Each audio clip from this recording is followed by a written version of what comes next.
Hello, I'm Ryan, Chap, and Queen is one of the biggest bands in history, with the Beatles, the Rolling Stones, and the Who's. So, it's not a surprise that they make a sequel, sort of, with Rocket Man and Elton John's story of how he became poor to rich and famous with all his albums, with Tiny Dancers, I'm Still Standing, Your Song, Crocodile Rock, and much more. So I thought I would buy myself the Bohemian Rhapsody DVD. And this is my review. We start off at Live Aid.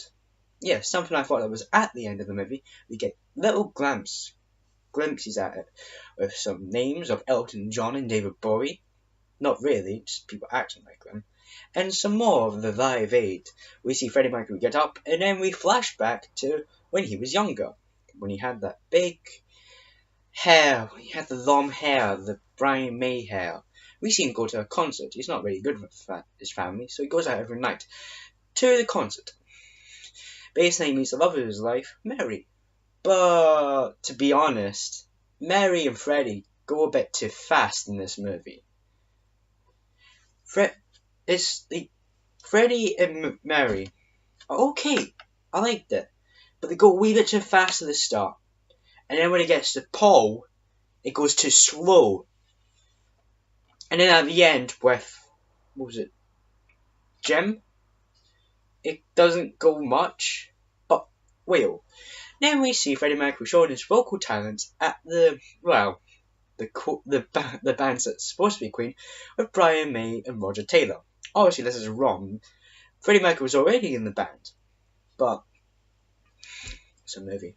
What do you expect? Anyway, after a couple of years, we see them do a couple of gigs until they get an interview.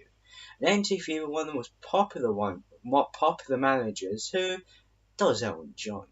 As I think, what was it, Freddie Mercury said? So, we see them, they get an interview with Mike Myers. Yeah, Shrek! He gets an interview with Shrek! This is a funny concept because Mike Myers did, I forgot the movie. Wayne's World, that was it.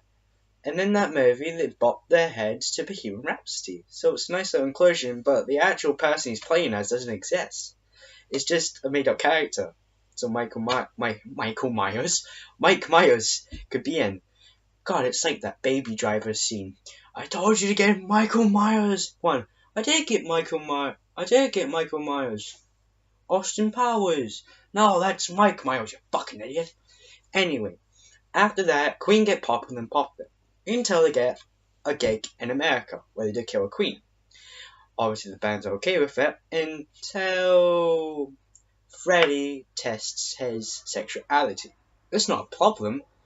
Again, it feels a bit too fast. It doesn't really give much. It just shows a guy going in a men's room with Freddie on the phone to Mary. Oh, yeah, I should have mentioned that Freddie proposed to Mary. She said yes, so they're married. Anyway, as Freddie is looking at his sexuality, the tour goes on and on until they go back to London or the UK. Freddie expresses that he's bisexual to Mary. The wedding doesn't happen. Mary doesn't like Freddie being bisexual, so she leaves him. And as Queen gets popular and popular, he gets a new house for all his cats. But at this point, he's getting drunker and drunker, never sober, or he's just not trying anymore. He's getting too much alcohol and stuff. But this is the point where he meets Paul. He met Paul in a bar where they were trying to test out new things for the band. Doesn't really happen much for the story, but it happens that Paul was Freddie's lover. It gets a bit more detailed later. Anyway, they go back to London and it's all fine. They're doing well, but Freddie's got the divorce with Mary. And then Freddie comes back, Queen come back from their little vacation in the little farm, and they done pretty good. They did Bohemian Rhapsody, they did so much at that time in that 1980. But as time goes on, Freddy wants to do his their own solo thing. And this is okay, because it's shown that it's shown that Paul's controlling him, sort of. It's shown that he's sort of under his spell or control, because Paul, later, we do realise that he's controlling him by not giving Freddy the messages or any of the live aid notices. Anyway, so as time goes on, Freddy has a party that goes nowhere. Well, except that he meets his new boyfriend called Jim. Him and Jim get up at the live aid day, but whatever. Sorry. As time goes on, Freddy gets disinterested in Queen. He does his own solo album, and he splits up from Queen. Queen don't take lightly for this, so they don't forgive him. 2 years, 2 to 5 years later, Freddy's just worn out. He's busy, according to Paul. But as we see, before he split up, we've seen the stuff about the people asking him so many questions about his sexuality, what he does, and you would feel a bit claustrophobic at that point. You don't want to spread your lives from them, even if that time where the 1980s, where not a lot of people did show the sexuality, it was mostly straights, and just of course now there's tons of gays, lesbians, bis. And, you know, if you lived in a century that had a person up in power, nearly a world war, the Cold War, and so much, really, you would try and keep that away so then you can be safe.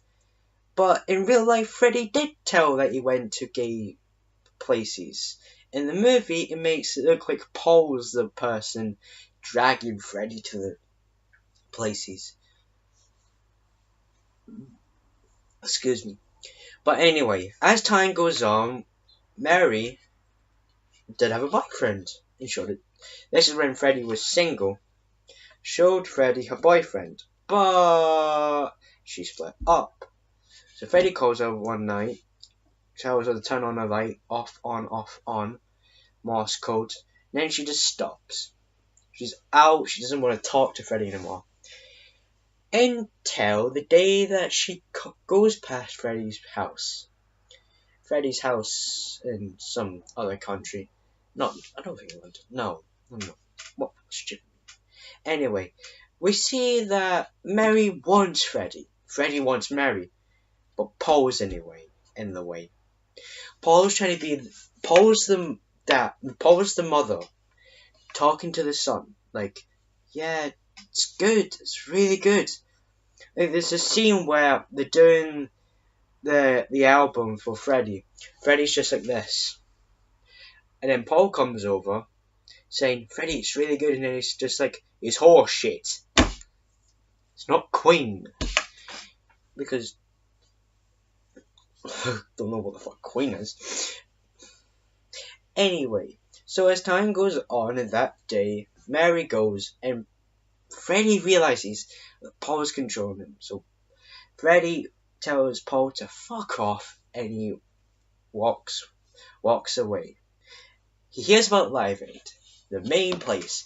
The people, basically, they were donating money to charity. But people who are starving to African people, and it was really popular. Names like David Bowie, Elton John, and Phil Collins were there. Popular ones. Really popular. And Princess Diana was there.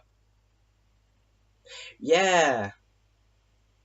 That's not funny at all. Anyway, as we see in time, then and then, Freddy realizes that he needs to join up with Queen to do the Live Aid. Live Aid's so popular, so why not? And Freddy goes to Queen and his manager, and basically, bada bing bada boom, they're back together. Then Freddy goes to see about if he has AIDS, because he's coughed and he's coughing and blood keep coming out. So he goes to see if he has AIDS. he has AIDS. But as Queen are practicing, he tells them the only people that he trusts. This is actually wrong because Freddie Mercury didn't know he had AIDS after Live Aid. So he fucked up Murphy. But as Live Aid goes on, Freddie picks up Jim, and they go to his parents' house. They want to see if they sort of want to see if he accepts his sexuality. But in the film, the father fucking hates Freddie. He really does. And then Freddie and his father hug. They go to Live Aid. They're the best people there. And my surprise, they actually did a full performance of it. To Bohemian Rhapsody. To, what was it called? Radio Gaga. Something else. And then, boom, that's the movie over. End credits. In my opinion, it's a beautiful movie with a beautiful character that's sadly been departed in 1991. And it's sad to see that he's not here with us. It's like when David Bowie died in 2016. A legend, a great person had died, and a lot of us had seen the stars, like the singers, as to be legends or people that inspired us. And I sort of see that. So this movie was a good movie, but some of the things can feel a bit rushed. Like the start with Freddie and Mary, and then some things can drag on, like Paul and Freddie. Yeah, in my opinion, the relationships didn't go that well. The sexuality thing, when he's questioning himself, he sees a guy going into the toilets. So, didn't really show much good stuff there, in my opinion. But apart from that, it's a great movie with some flaws, but not every movie, movies can't be perfect, except for Toy Story.